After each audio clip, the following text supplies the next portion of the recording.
Annika, thanks so much for coming on at Yeah, thanks for early having me. morning to talk about hmm a deep topic like consciousness. hmm Very good to have you here. So obviously we were talking just a bit off air. One of the things as I was going through your book and just talking about such a deep topic like consciousness, the book is called Conscious, of course. It one of the first things that I thought was just trying to wrap my head around the definition of what Mm, consciousness actually means, and perhaps it means something different to other people. yeah. So for your definition, Mm. maybe we could just break down how you would give an overview of what conscious is. Yeah, no, it's definitely important to start there because the word is used in a variety of ways, and often people are referring to something much more complex than what I'm referring to. So often people are referring to higher order functions like um, complex thought and language, self-awareness. A lot of people actually mistakenly think that in order to be conscious, you have to be aware of the fact that you're conscious or aware of yourself kind of at a meta level. And that is not what I'm talking about, although of course, all of those things are related. But so um, the the way I use the word consciousness is really analogous to experience. And so it could be the most simple experience that we could imagine. There's no consensus on whether worms are conscious, but if there's good reason to think they are. They have brains and nervous systems. So if you imagine a worm is conscious, it's obviously not aware of itself. It's not having thoughts. It's not doing there's nothing really complex going on. But you can imagine some very simple felt experience of its skin moving through the dirt, of maybe heat and cold, of moving towards food or away from food. So very, very, whatever the most minimal felt experience you can imagine. If there is an experience there at all, that is what I'm calling consciousness. And that is really where the mystery lies because, as you know, we are really made of the same ingredients of everything else in the universe. We are matter. There's no special ingredient that gets injected in order for living beings to become conscious, right? We're all made of the same things that stars are made of. And so the real mystery and the real question, and the thing that I'm so interested in is why, when this apparently non-conscious matter in the universe gets configured in a very specific way, suddenly the lights come on from the inside. Suddenly there's an experience of being that matter, of being those atoms, and we really have made little progress on answering that question. That question is often referred to as the hard problem of consciousness, which was coined by David Chalmers. He's a philosopher who has written a lot on this subject and has really influenced my thinking. He talks about it as the hard problem, as opposed to kind of jokingly the easy problems of consciousness, which is correlating the different types of experiences we have with brain activity, which is of course not an easy job, but Yeah. at least those are not mysterious in the same sense. They're not mysterious at their core. We can see when the brain is in this state. A person is having an experience of vision. We know there's a visual center. We can correlate different types of experiences with processes in the brain. But the question is why any of those processes are a felt experience, why it feels like something to be those processes. And that's what's considered to be the hard problem, or the mystery of consciousness. Sure, yeah. And just the complexity of being able to break down using the limitations of the language that that we've humans have invented, Yeah. trying to describe something that humans just can't even really imagine is really the limitations of it. Even the English language has its own limitations versus, I don't know if you speak other languages. I don't. Well, it's for example, like the Japanese word, there's a word like kokoro, which is a word that describes the connection between the mind, body, and soul. And we just don't have words like that to even describe it in the English language. And I agree, like it's kind of difficult to describe what something complex as consciousness is. So I'm sure a lot of people have been confused with that. And one of the things that you mentioned is the difference between complex thought versus consciousness. And what are some examples that you could provide that makes that distinction of why that's so different? So I think we generally tend to anthropomorphize most things. And so we are conscious beings, and we tend to imagine, and this is so my book, a lot of my book and my work is about breaking through false intuitions and false assumptions in order to get a deeper understanding of the nature of reality, which is part of the scientific process in every area, especially in areas where we're facing something that seems mysterious to us. And maybe I'll just give a few examples there before moving forward, just because my book, really the emphasis is on shaking up our intuitions, breaking through false intuitions, trying to figure out which assumptions are false and which ones aren't about consciousness. And so in science, this is often the first step. In all of the major breakthroughs, everything from understanding that the earth is a sphere and not flat, is a false intuition that we have just based on our perceptions that we have available to us. The germ theory of disease is always an example I give.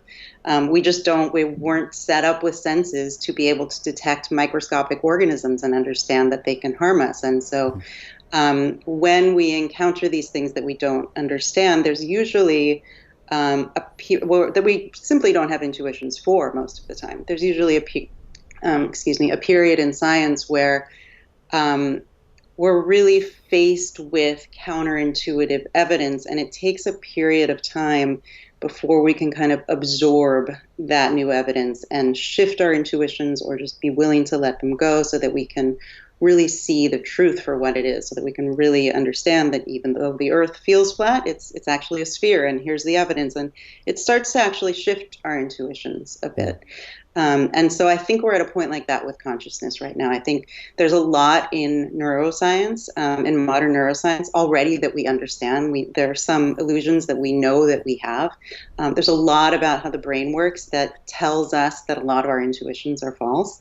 And these are things that inform our thinking about consciousness. They're not specifically about consciousness, but so we're in this period of needing to kind of absorb information that we have, but also in a spot where I think it's very important for us to start asking really basic questions about our strongest intuitions about consciousness. And usually those are that consciousness serves a function, which it may. We really don't know, but this is a very strong assumption that people have been very unwilling to ask. So we assume consciousness is really guiding our behavior. We assume that, it wouldn't be possible for me to make a decision about taking a job offer or not if I weren't conscious, right? And that's a safe assumption to make. But the question is, can we imagine an AI, or can we imagine other processing that could make that decision without there being an experience of what it's like to be that organism? And so most of my work is about getting as close as we can to our most tightly held assumptions about consciousness, and then seeing if we can shake them up and seeing if there's another way to think about things, or new intuitions to start to absorb into our way of thinking about things. And now I've lost your question, but I know it was related. It was related, I was going somewhere with that. Tell me your question again. No, this is where we want to go. We were talking about the differences of how someone can make the false intuition that most people have of associating the correlation of complex thought and consciousness, and the importance of distinguishing right, that. You were asking for examples. Yes. So I mostly did answer that then, I guess. So we tend to, as I said, anthropomorphize, and so we think that because we're conscious beings and our brains are the most complex thing we know of in the universe at this point, and the only way we have access to anyone else's conscious experience is through their communication of it, right? There's no way to know. It's one of the things that makes it so difficult to study, and makes it so mysterious. Is there's no way to have access from the outside. The conscious experience is there, and you're either having it or you're not. And even though I, completely believe that you are conscious, the strange reality is I can't have any direct evidence of it. All that can happen is you can convince me by explaining what your experience is like. It's close enough to mine that I assume you're conscious as I am.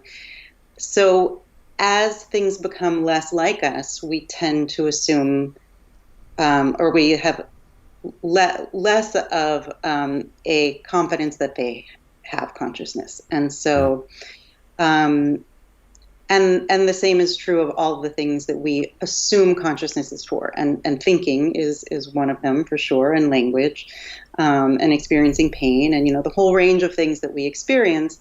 If there are other creatures around us that seem to be exhibiting similar behavior, seem to be having those same experiences, where we assume they're conscious. And I really think, as crazy as it sounds, even still to me, after thinking about it all this time, I still think it's an open question about whether consciousness is actually even a complex phenomenon.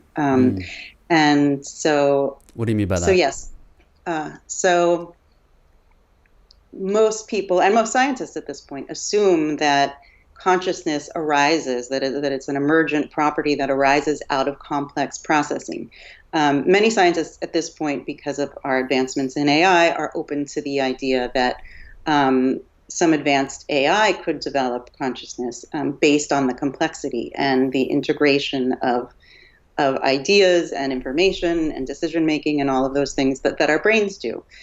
Because we assume that it's this complex processing in our brains that somehow at some point gives rise to consciousness, which again may in fact be true. But it is actually more of an open question than most people realize. We are mostly going on intuition and very old assumptions, and not on evidence. That we have no evidence that consciousness is a complex phenomenon, or and so one thing that we're kind of jumping to, we're bumping up against very quickly. We're skipping some chapters. Usually takes longer to get to. This concept of panpsychism. And the truth is, I'm not using this word really in my writing anymore, and even in my discussions. But just briefly, panpsychism is kind of an umbrella term for theories that place consciousness at a fundamental level. The older theories, which is where it comes from, don't sound very modern or scientific, and so I actually don't really see a use for that term at all. I think, especially where we've come to with quantum mechanics and all of these questions about whether space-time is even fundamental, which many top physicists who are working on interpretations of quantum mechanics are starting to say now that it's very likely space-time, or at least space. There's some question about time, but that this is an emergent phenomenon, that this isn't what the fundamental nature of reality is.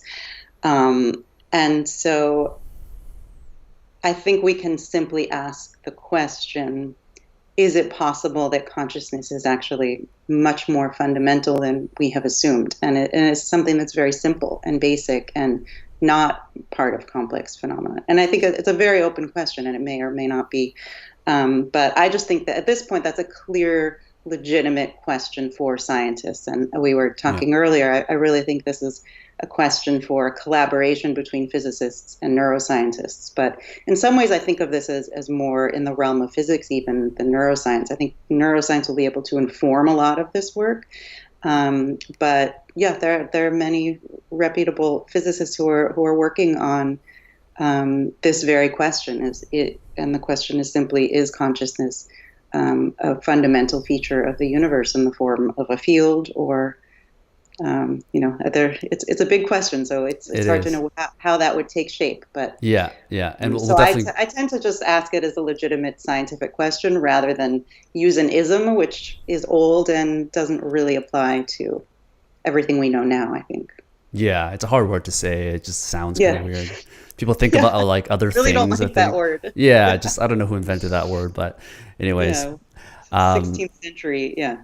definitely, yeah. And I think we'll talk all about a lot of things that will probably, boggle people's minds in terms of what we have led to been believing throughout our whole lives, and what are some of these things that aren't true. We talked about someone like Donald Hoffman, who's claiming Yeah. that space time is doomed. Like you're going putting it on a far spectrum in that case, but from Yeah. Although I should say he's yeah, quoting physicists. I mean, he's mm, taking what the physicists are saying, and in that case, I think he's directly quoting a physicist at Princeton, Nima Arkani Hamed, who is kind of in this group of physicists who feels fairly certain sure.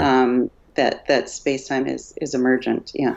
Well, to go back to the kind of defining what consciousness is, and kind of the false intuitions, I do think that because we are led to believe as humans that we are conscious beings, so we look at similar individuals like yourself, and we just kind of naturally, intuitively think, okay, she's also a conscious being.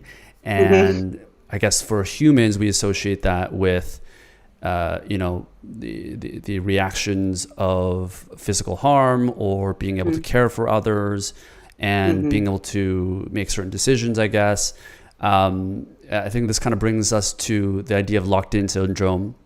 And Yeah, I think in the book you talked about a guy named Jean Dominique Bowlby, who had that's only right. the ability to blink his right eye or something like that, one of his eyes, or One his eyelid eyebrows. he had mobility in one eyelid. Yes, I forget which one, but yeah, there's one. He was regardless. completely paralyzed, but for one eyelid that he was able to blink that eye, yeah, or wink. Yeah, and I guess the Yeah, takeaway there is that without the ability to do that, no one else from the outside world would have been able to know that he was conscious, and it's just like yeah. the natural intuition that we have is like movement or some sort of life would be the only thing Hmm. that is required for consciousness. I had a woman named Victoria Arlen on, Mm. and she had, I guess, something similar to anesthesia Mm. coma, where she had the ability to think and hear, but her entire body was paralyzed for 4 years. Oh And she wow, went through this. this was based on anesthesia, or this was it was based on a coma. It was a very rare I disease guess my that, question is, it didn't begin with a surgery where she was put under and then no, I don't think so. I went think into there, a coma. yeah, Mm. it was a slow degradation, and eventually she became paralyzed. Okay, okay, But, in a situation like that, people just assumed that she was a vegetable for three, yes, 4 years. yes. Um, so I guess talk to me a little bit about the idea of locked-in Yeah, syndrome, and yeah, yeah. Well, so I use some of these examples as ways of challenging our intuitions in this way about what consciousness is, and yes, that's a very good example of. So actually, I'll bring it to these two questions that I always think are really important for guiding this conversation. I bring them up early in my book. They're related. They almost seem like the same question, but they're slightly different. The first one is there any clear evidence that we can point to on the outside and in behavior that we can point to and say there is consciousness present in that system or in that organism? So is there something we can see on the outside where if we see that thing, whatever it is, can we make a list, or can we, say, if you see this behavior, if you see this externally, there is consciousness present on the inside. And we all feel very strongly that the answer is yes. And we can list a whole list of things that we think, if I see this behavior, if I see my child crying after she falls down, the list goes on and on, then yes, that is concrete evidence.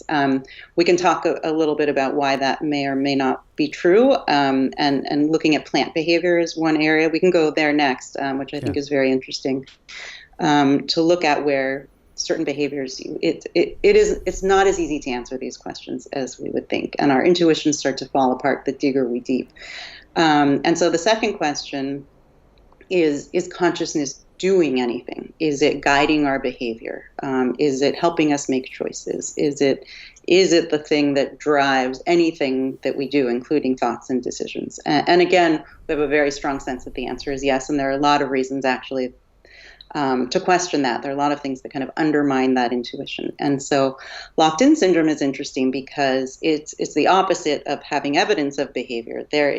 We know, and this is an interesting counterpoint, we know that it's possible to have zero behavior, to not be able to witness anything at all from the outside. And there can be as full a conscious experience as you and I are having right now present. I just retweeted, I forget who it came from, but I had seen it through the neuroscientist Anil Seth. Shared this on Twitter a couple of years ago. That it must be in a science museum. It's a photo. Have you seen this of a brain and a central nervous system of a human being, just like on a medical table, and the caption is, "If this were still alive, it would be conscious."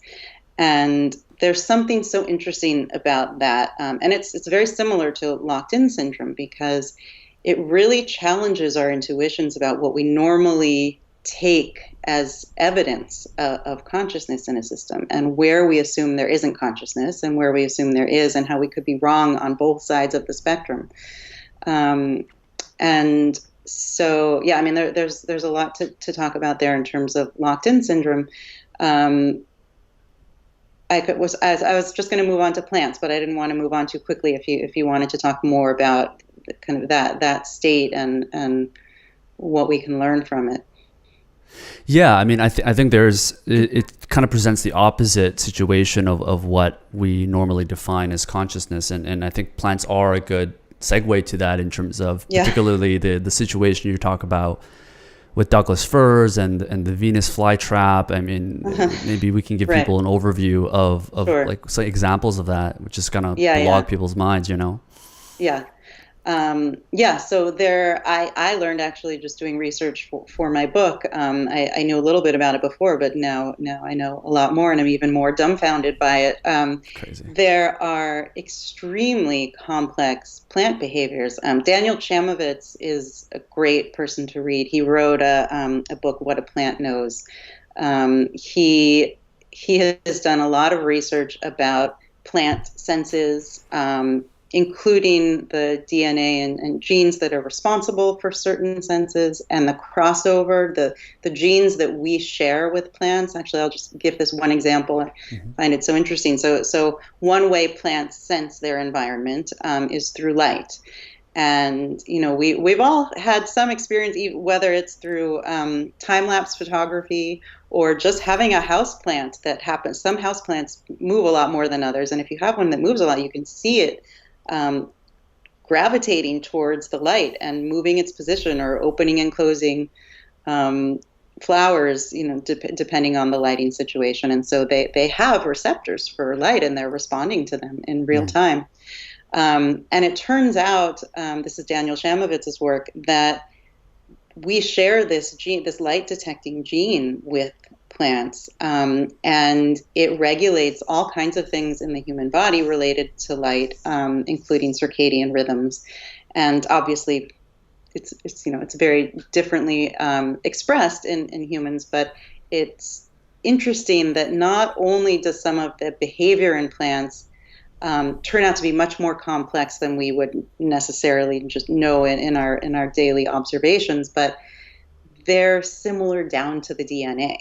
And what's interesting to me about this is we assume plants are not conscious, and that's still my general starting place and assumption. Although I've started to wonder what. So you don't think plants are conscious? That's kind of the stance that you have. A very strong intuition I have. I mean, the truth is, I'm open to consciousness being a fundamental feature of the universe, in which case, there is some level of consciousness, however impossible it is for me to imagine, in the chair I'm sitting on. So I'm obviously also open to plants. I do think, though, I should say that when we're contemplating systems that are very dissimilar to us entailing some level of consciousness, entailing experience, I think we have to be very careful to not anthropomorphize that. And so if there is some kind of consciousness, if there is some kind of felt experience that happens in a plant, it is nothing like the human experience, because the matter is so different. In the same way that this gene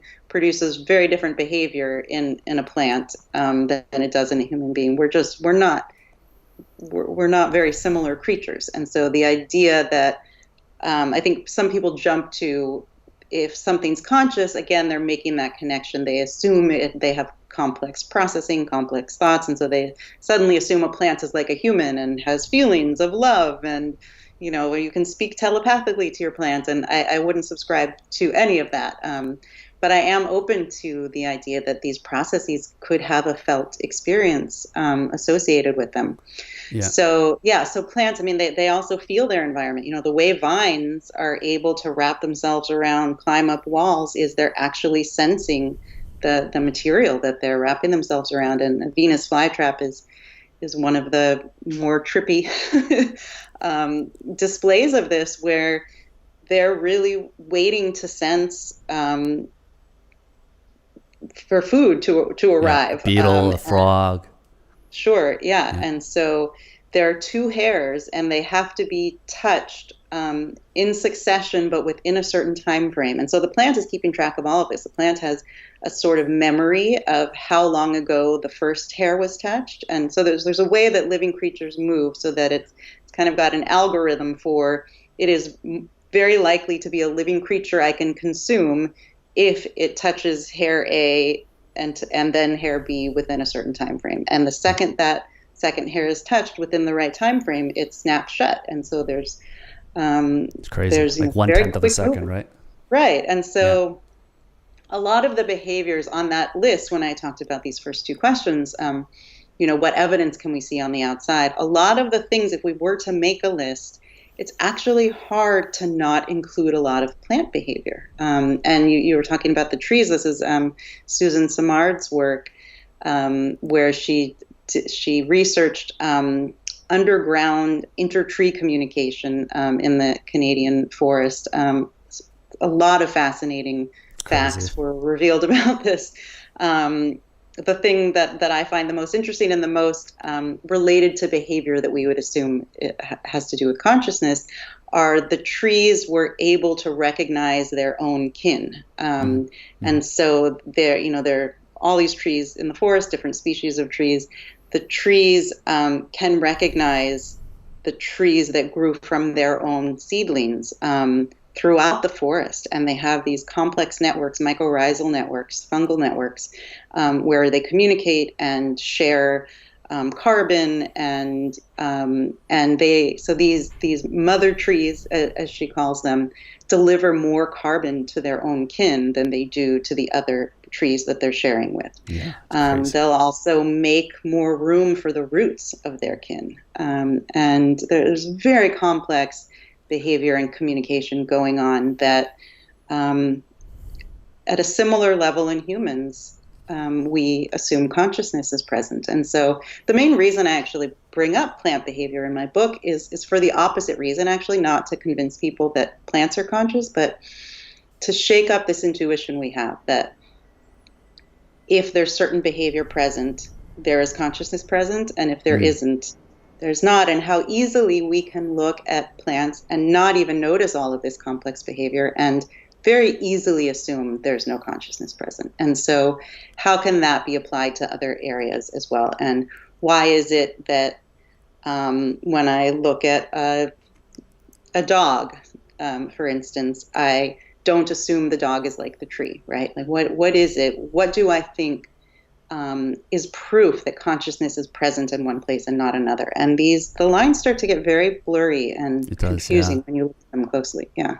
Yeah, and just like the loose definition of, if we're talking about consciousness as something that can react to physical harm or care for others. I mean, the two examples of the plants and the Douglas firs and the birch trees, like those meet the definitions that most people would think about. Doing. Sure. Sure. And all of these behaviors in human beings also, they evolved in the same way that they evolved in plants. Yeah. We do have this kind of strong intuition that there's something magical about human beings, that we're not, we have this strong sense a lot of the time that we're not a part of nature, that we're not animals too, that we're not, but it's interesting to consider, how strongly, I mean, obviously we are nature. Yeah.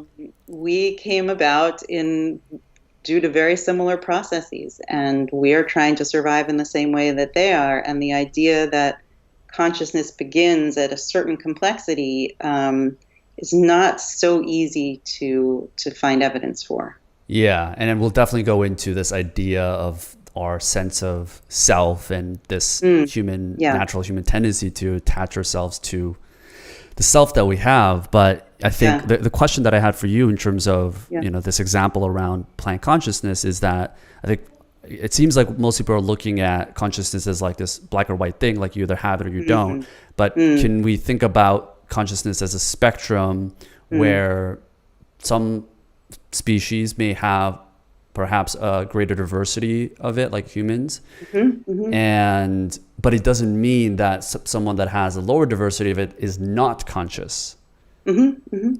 Yeah. So I think, so this quickly will feed into this idea of self, and this is something I've been reading a lot about recently. Actually, it's just the neuroscience of how the experience of self gets created by the brain. But in terms of the spectrum, there's clearly a spectrum, even in the things that we know are conscious. But the thing that's interesting and where the mystery lies is we assume that at the low end of the spectrum, at some point, the lights go out, right? That if you look at a sandy beach, there's no experience in that sand whatsoever, right? And then you kind of start moving up the scale. At some point, whether it's in a worm, wherever that place is that we think, some felt experience is happening there, there's a point at which you drop off the spectrum or you jump onto the spectrum. And that moment to me is really the focus of my work and what I'm interested in, and is the thing that seems so mysterious it's maybe not true. So once you're on the spectrum, there's clearly a spectrum there, especially in terms of content. So I often, and neuroscientists usually speak this way too, they separate consciousness and content. So if you're a conscious being, you're bumblebee, and you're maybe aware of some light and some sensation, and you're moving towards bees, and you have some feeling to head toward the queen bee, whatever minimal experience you have, all of that is content, right? And they have the wavelengths of light that are available to them. Human beings are capable of experiencing much more content than that, much more complex content, ideas and stories and rocket ships, all the rest. And so it's hard to say whether there's truly a spectrum of consciousness or whether it is only a spectrum of content. I tend to assume it's the latter. I tend to assume consciousness is more of a binary thing. It's either there or it's not. And then you can bring in a lot more content. I think if you're looking at let's just take vision, if you're having an experience of seeing something and it's very fuzzy, let's say that your whole field of vision is blurry, that could seem like you might want to describe it as lower down in the spectrum than if the scene you're looking at is very vivid and sharp and has tons of color and all this information you can gather from it. But I think the level of consciousness in those cases is the same. It's just the content that changes. Right. So that is the way that I lean. But in some sense, there is a spectrum, and even if it's true that there is a spectrum of conscious level, there's clearly a point at which we expect you drop off, and there are certain things where the lights are completely off and there's no felt experience at all. Well, where is that cutoff line? That's what I'm curious, at least from your perspective. We know humans, we know animals, we can, I guess the debate is the plants is kind of where that might be, where we're thinking about yes or no. Higher than that. Like the worm is the example I usually use because there's no consensus about whether Mm. worms are having a conscious experience, and many insects too. I think many well-respected neuroscientists disagree about what type of brain processing is required for consciousness to come online. And so, yeah, once you get down to insects and worms, that's where you really start to have a disagreement, and our intuitions start to disappear. We Right. just no longer have intuitions for whether those things are conscious or not. Yeah, Um, and they're just so and far. plants, it's hard to find a scientist who thinks plants are conscious. Gotcha, Oh, gotcha. you just froze. Oh, am I back? It says we lost the connection. You probably can't hear me. I can hear you.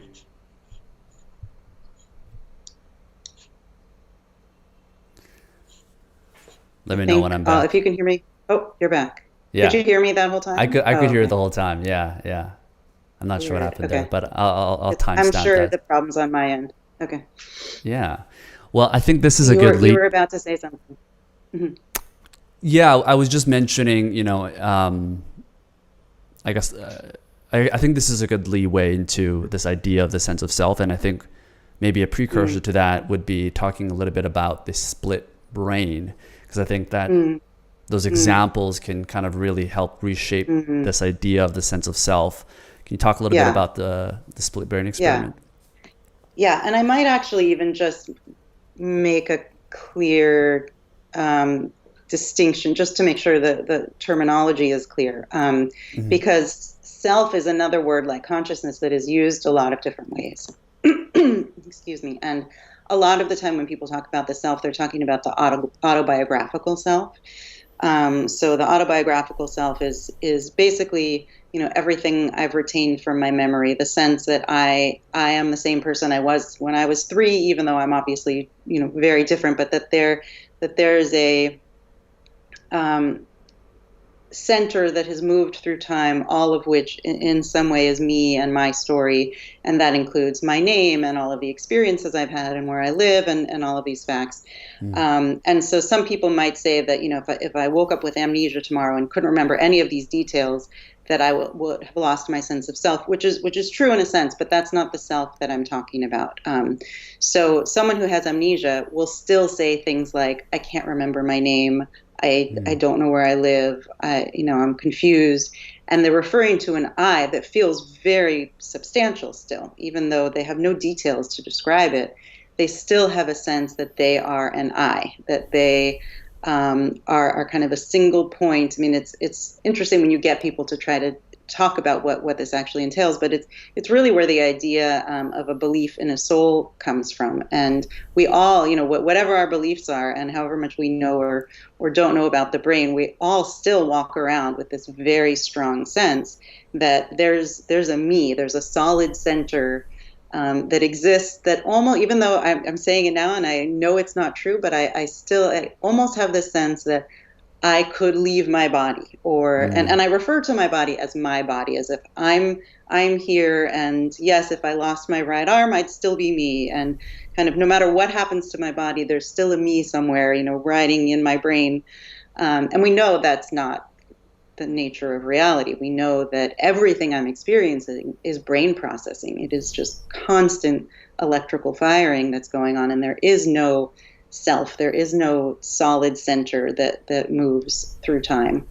And so it's that more basic self that seeing how it's illusory, understanding how the brain creates that sense of being a self, um, can start to erode and help you see through that illusion and how it kind of misguides our thinking in a lot of areas. Yeah, and that's a lot to take in for people that are listening Yes, and realizing and kind of reflecting on this for the first time. But yes, I think there's some yes, positives to that. One of the things that as I was reading your yeah, book is just to kind of reiterate, and I've certainly thought about this before, is like you are not your thoughts in terms of perhaps the negative thoughts that you might have and the doubts that you might be facing in your regular mm, lives.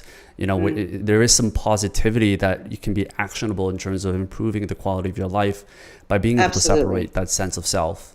Yes, and actually, and maybe we'll focus on that first because I think that's an important piece. And I've been in this audio series I'm working on it. I'm actually talking a lot about that because some of these ideas, the understanding how the self, the experience of being a self, is an illusion that the brain creates, and some disruptions or changes in the way we think about free will that we now understand how the brain works and our typical sense of having free will. And it's a complicated discussion, and I usually separate conscious will from free will.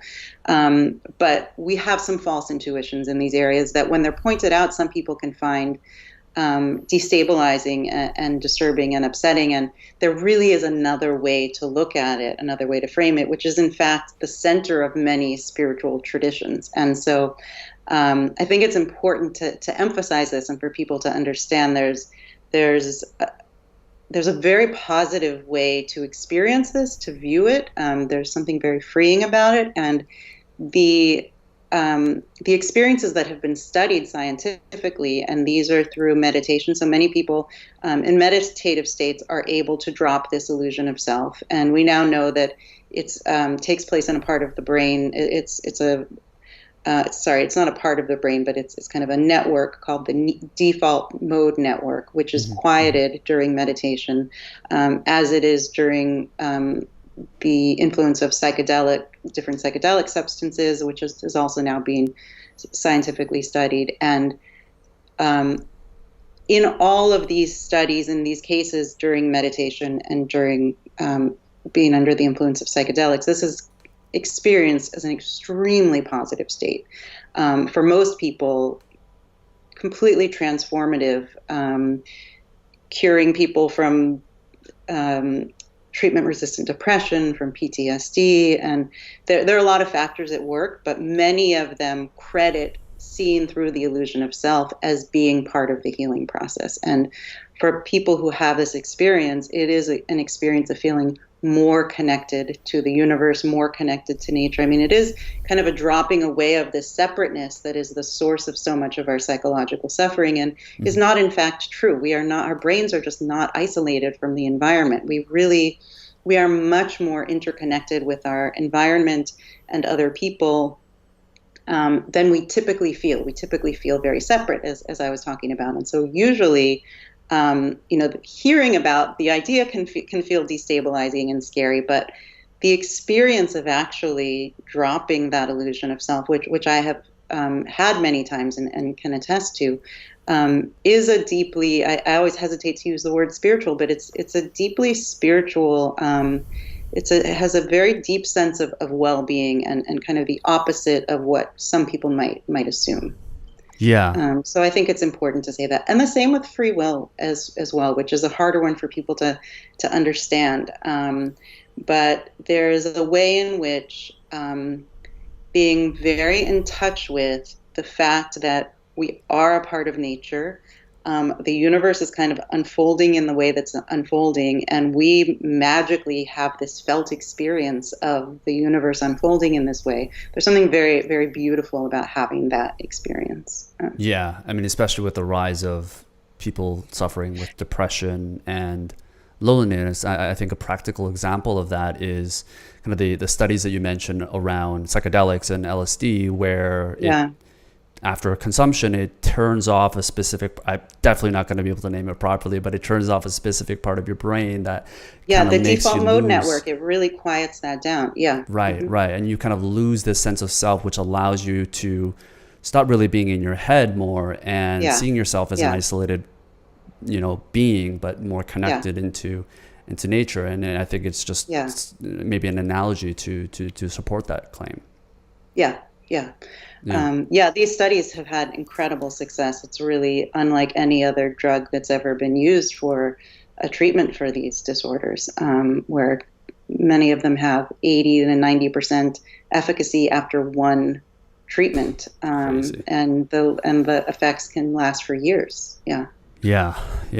Well, hopefully we'll have some time to get into that. But do you do show notes? Because there are a lot of links I can send.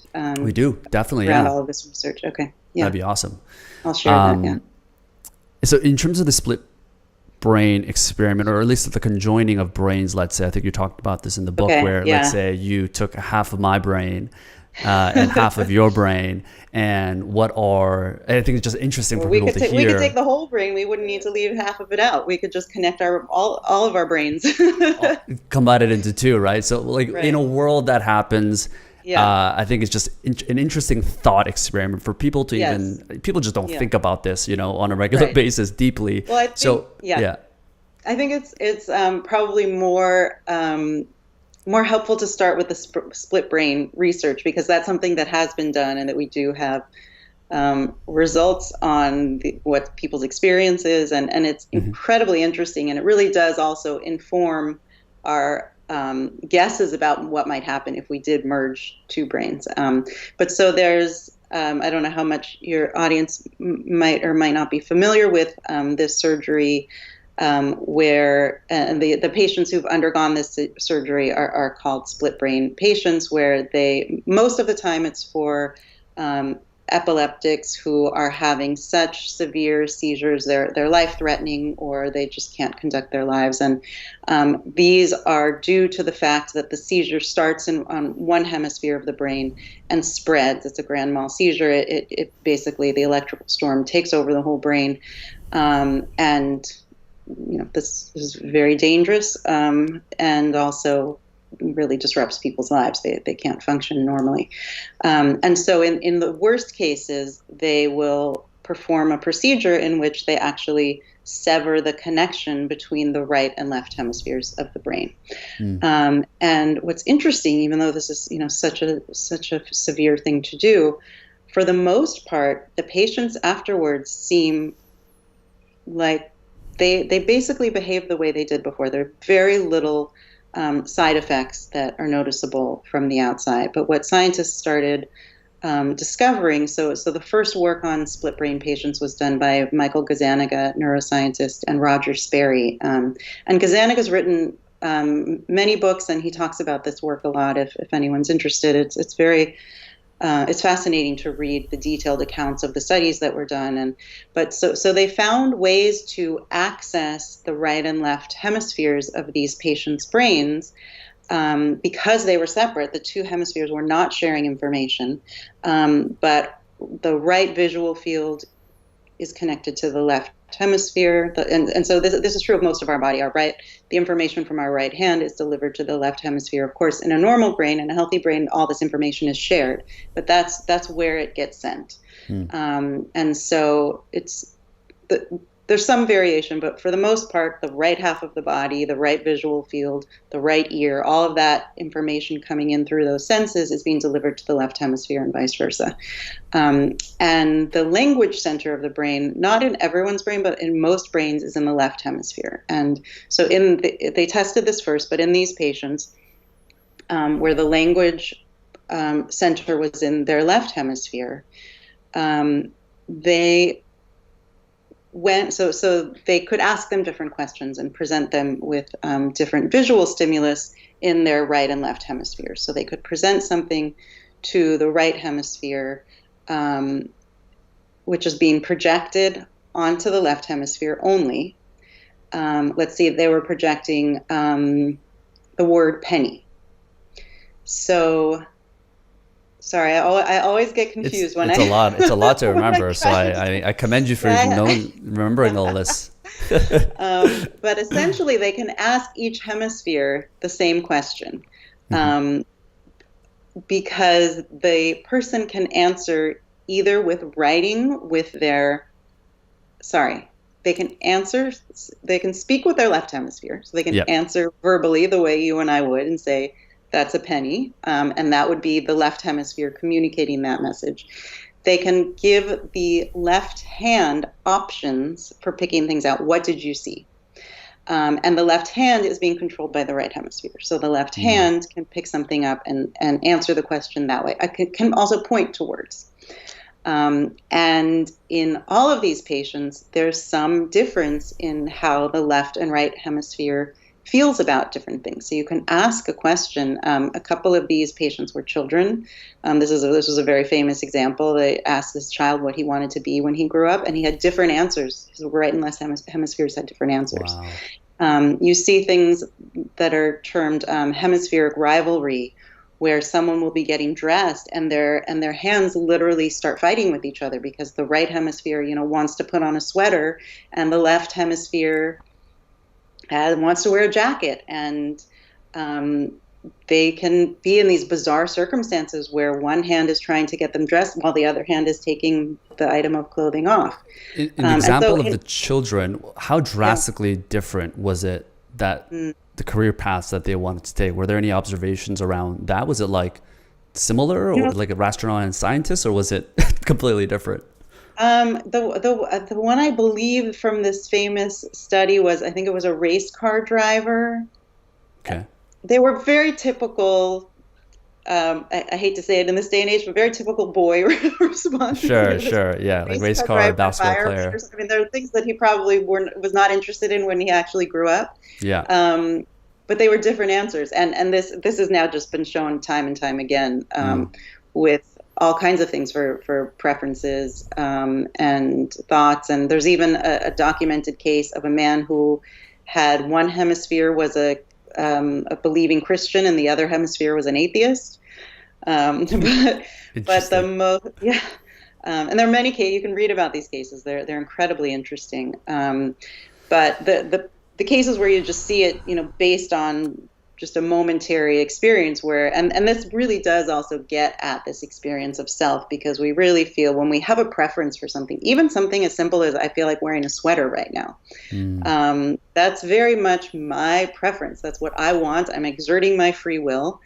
And it's very interesting to think that within a single human brain, those desires and wants in the same moment can be split. And most neuroscientists who have worked with these patients, and all neuroscientists really, assume that there are now two centers of consciousness in a split brain patient as well. So that that they become more like conjoined twins that have separate brains who are sharing a body, than like a single person. And you mean they have so two consciousness? Like the Really? That's what's assumed, that the two hemispheres are no longer communicating with each other at all. So when someone gets asked a question, and one says, "I feel like eating spaghetti," and the other hemisphere says, "I hate spaghetti," those are two separate conscious experiences delivering those messages, right? We assume that you have to have the same feeling you and I have when someone asks us a question, right? It feels like a unified self and a unified conscious experience that is not available to anyone else's. So if someone asks the two of us, "What do you feel like having for lunch?" And I want a turkey sandwich, Sushi. I don't have any idea what you're going to say. I don't even want a turkey sandwich. I just said that. Yeah. Free will. Very specific. For some reason, that was the example that came to mind. But I can't even know what you're going to say because it's your private conscious experience. And so, yes, most neuroscientists assume that something like that is happening in a split brain patient because the two hemispheres are no longer communicating. I mean, the ethics of that is interesting, and I actually wanted to go more into sense of self, so we'll definitely get back there. But the ethics of that is interesting if you have someone that has these conjoined, I guess, two different consciousness, and they were to perhaps do something unethical. Who is responsible for that when you have scientific evidence that this person has a dual sense of self, and who is the one to blame? Is it just? I mean, I guess it's the same. It's the same ethical dilemmas you get into with conjoined twins, I imagine, because you can't punish one without punishing the other. I mean, they're in the same body, and it's a very similar situation. Yeah. So related to No, go ahead. I was just going to say it reminds me of some examples that I like to give. Also, Oh, you froze again. I just want, oh no, maybe you are. Sometimes you are really still. I am. I It's just want to ridiculous. make, because we have a bad connection. Sometimes I just want to make sure that I still I'm just have gonna like trick you now. you. So oh yeah, there's a lot that we understand about the brain now that puts us in a very difficult and confusing situations regarding ethics and choice and free will. There's a whole area here. In my book, I talk a lot about parasites, just because it's so interesting how parasites can affect the brains of their hosts. And there are also bacteria and viruses that can affect people's brains. There are famous cases of people who have tumors where in their brain, pressing on a certain part of the brain where they have been ethical, wonderful, loving model citizens their entire lives, and then a tumor grows in a certain part of their brain, and suddenly they have a desire to start killing people. And the ethics of that are very complex too. You know, how do you punish someone like that? How do you even think of punishment? Punishment is the first thing that comes into question about how that makes sense. And then you start to wonder how that makes sense for anyone, because is anyone controlling the brain they're born with, or the brain that was, molded throughout their life? And recently, actually, I was just reading about COVID has, in some small percentage of cases, affects the brain, and it can affect the brain in different ways. And neuroscientists are looking into this now. But there's one specific effect that has been reported in so many hospitals, in so many regions, that there was recently a New York Times article about it I can send to you. But it affects the brain, and it's hard to understand. It so goes against our intuitions for our feeling that our self is kind of a solid entity that has certain characteristics. But people who are affected with this start to have paranoid delusions, and what's common among most of them is they have a desire to decapitate people, which is so strange. I mean, it's so interesting how the brain works, how it's organized, that you could even just push on a certain part of the brain in a certain way and cause someone to have that feeling. And some people have actually carried out these horrific crimes. Many of them are actually, so the thing that seems to be common among them is this strong desire to decapitate people. And usually there's a delusion that goes along with it. Aliens are here. I think that varies a lot. There's something they're afraid of, and they need to decapitate people in order to solve this problem, in order to save them, in order to whatever reasoning they have in their specific delusion. But the impulse is the same, and for many of these people, it's their children. And luckily, scientists are becoming more aware of this so that they can, get on top of people's behavior before they act on it. But many parents who have this condition based on COVID affecting their brains in a certain way are having this impulse to decapitate their children, like the most counterintuitive thing you could imagine, you could cause someone, a good, loving person, to do. And it just shows you how it's a very strong example of how much our behavior, our thoughts, our desires, everything we experience is a product of our brain processing. I guess as we learn more about this power of the brain and how it can impact certain decisions and behaviors that we have. I mean, I think either there was a tweet or a quote in an article where the justice system, will look back one day in 100 years once we have a better understanding of the brain, and we'll be ashamed at the number of people that we have put to sentence because of this lack of understanding that we had in the brain. It was simply just a simple rewiring with, that could potentially be done with like something like Neuralink or something like that. Right. Around the segue of future tech and perhaps love, I'm curious to know if you've seen this episode on Black Mirror. Where I haven't watched Black Mirror, so I'm sure I haven't seen that specific episode. It might be good because you seem to have a very positive outlook in terms of consciousness, and Black Mirror is obviously the opposite of this in terms of Yes. the dark side of it. But Yes. one of the episodes is where a widow loses her husband, unfortunately, and is able to use. I'm gonna butcher like the description of it, but she's able to, through future tech, being able to bring this exact form of her husband alive from a physical point.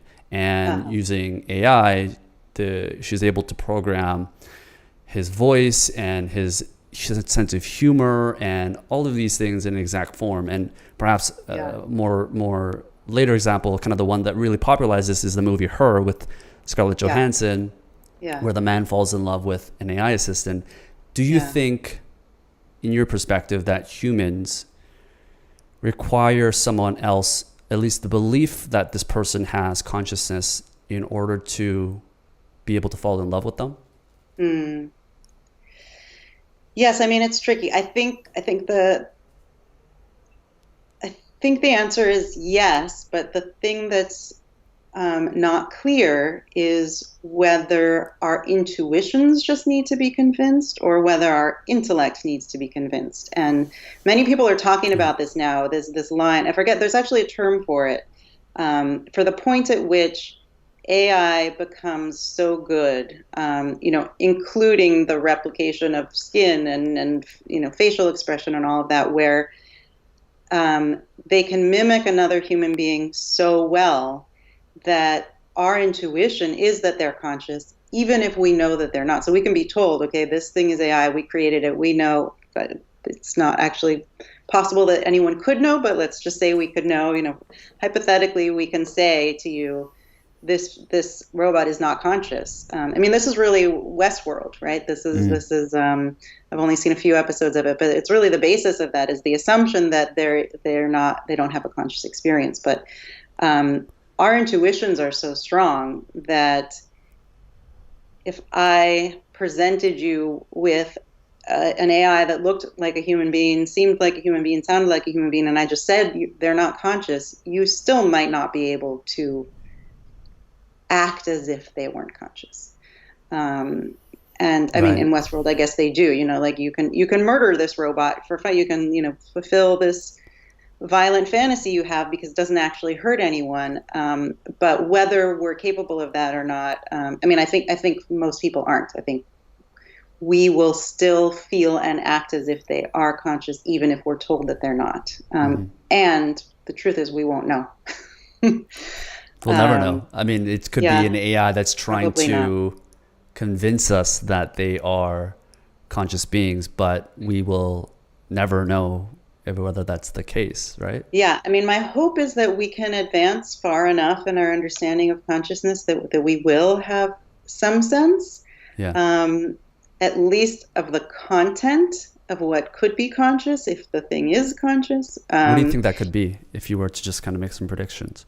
I really have no idea, but I know there are some scientists working on this, and it's very interesting work. Giulio Tononi is a neuroscientist, and his theory has been written about and actually used practically in patients who have locked-in syndrome. His theory is called integrated information theory. I don't know if you've heard about it, but it's Giulio Tononi, and the neuroscientist Christoph Koch is now working with him. They've written. Christoph just wrote a book.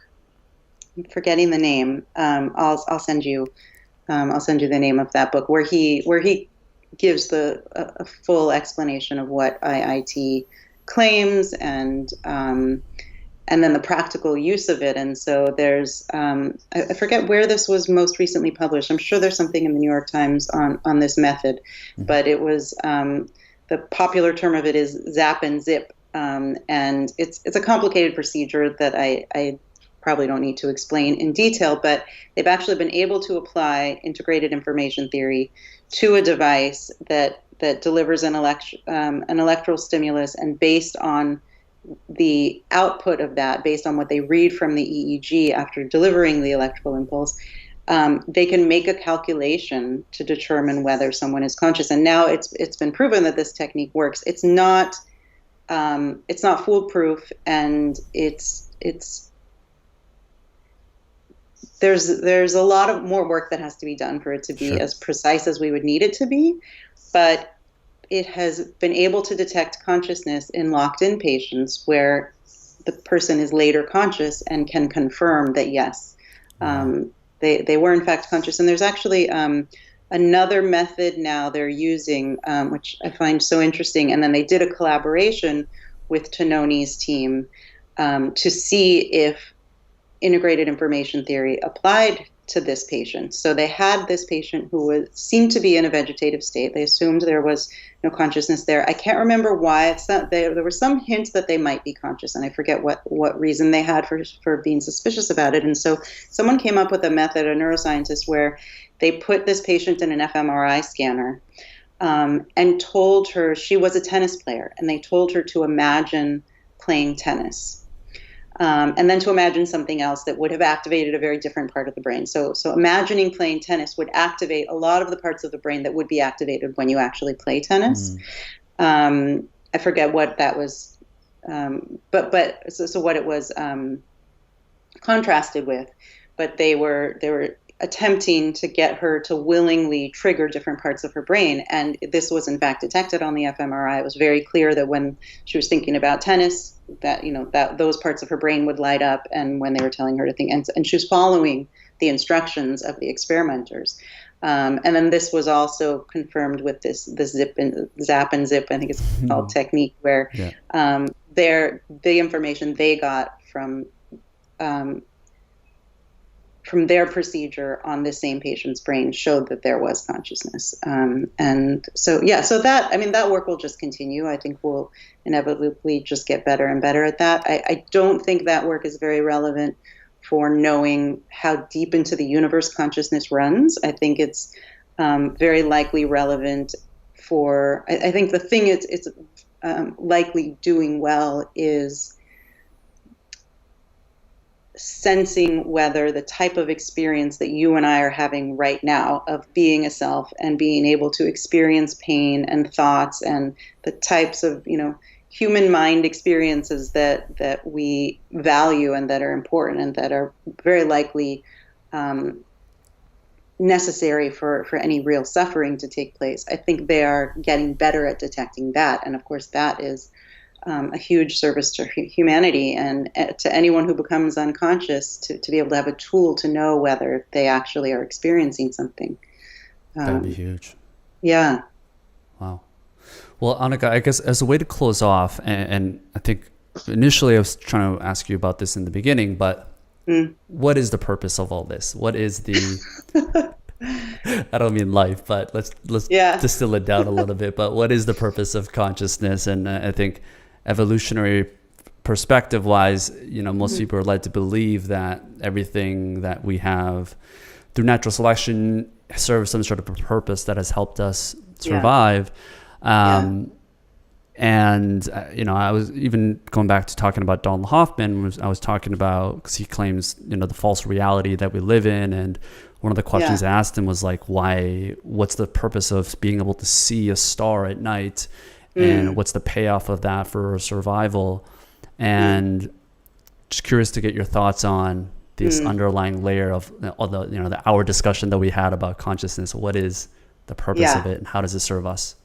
So what's interesting is, and part of the reason why I'm so interested in just starting with these two questions that I referenced, is if we're wrong about our assumptions about consciousness, that it is driving behavior, and we didn't get into this very much, but there's a lot of evidence now in modern neuroscience that the feeling we have, the intuition we have that I have the conscious intention and then the behavior follows, that's often not the way, or it may never be the way the brain is working, that often all of the decision making, all of the behavior, there's like a subconscious processing. And I think the way I put it in my book is that consciousness is the last to know, that we're kind of just delivered everything, including the feeling that we have decided to do something, but that's not actually the cause of what we're doing. And so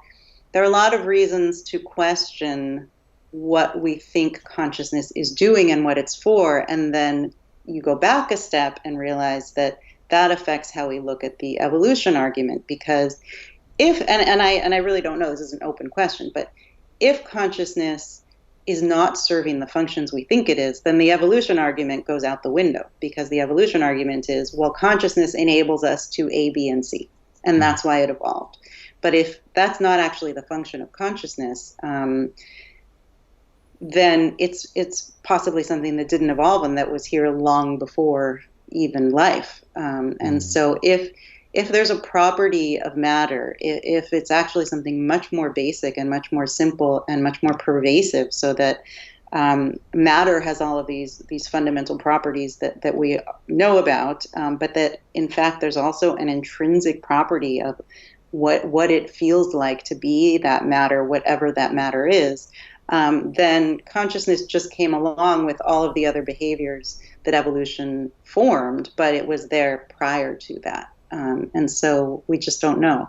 Right. And not everything that we have kind of that we're experiencing today doesn't necessarily have to be coming from that, from like a natural selection perspective, right? It doesn't have to be. Right. Yeah. Yes. No, for sure. We've definitely hacked evolution. I mean, usually it can explain our interests, our drives, the things we care about, but in terms of what we end up producing, what we end up doing, how we end up behaving, even the things we have access to, like stars, which obviously we don't need to see stars, but we get to see stars because we need to see other things, Yeah, but as far as consciousness goes, no, this is one big question for me, is whether it is something that evolved or whether it was actually there before. Yeah, that's prior to life. Yeah.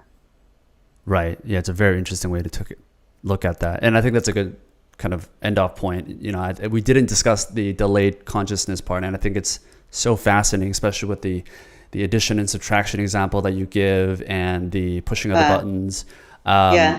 I think it's a good reason for people to go in and read the book, because it definitely goes deeper into kind of the examples of that. It's fascinating. Right. So I would highly recommend people to check out the book Conscious and learn more about Annaka, of course. So where can people find you online? And maybe we can go over kind of some of the interesting things that you've got coming up that we talked about before the interview started. Oh, right. Sure. So my website is just my name, AnnakaHarris.com. And Annaka is not spelled any way you would guess. It's ANNANNAKA Harris.com. So I was saying that I'm currently working on an audio series, which is basically just picking up where the book left off. So I still obviously had many unanswered questions, many more. I had done a lot of research, years of research, and interviews for my book, and I still had a long list of people that I was interested in talking to, and my own ideas have developed and evolved. And as I was saying, so I've written a couple of articles about how updating my view of things, and then this audio series is just taking it even further. So I'm talking to many physicists about how it might work, what it would look like if consciousness were fundamental. I speak to Lee Smolin and Brian Greene and Jana Levin, and Sean Carroll, and I get all these incredibly fascinating views on different interpretations of quantum mechanics, and also I'm speaking to philosophers and neuroscientists like David Eagleman, and so I'm just continuing to ask questions and kind of shape my ideas, and I'll probably be done interviewing people for this project in about 6 months, and I imagine it'll come out in about a year, and then there's very likely to be a film project based on the audio series. So could we see a podcast from you as well? It seems like, of course, you've got all the right equipment. I'm calling it an audio series, and I call it that because people now think of podcasts mostly as what you're doing, which is kind of an ongoing, like a radio show. Yeah. And I really, this project that I'm working on will probably have 10 to 20 episodes, but it will be kind of a complete series that has the beginning, middle, and an end.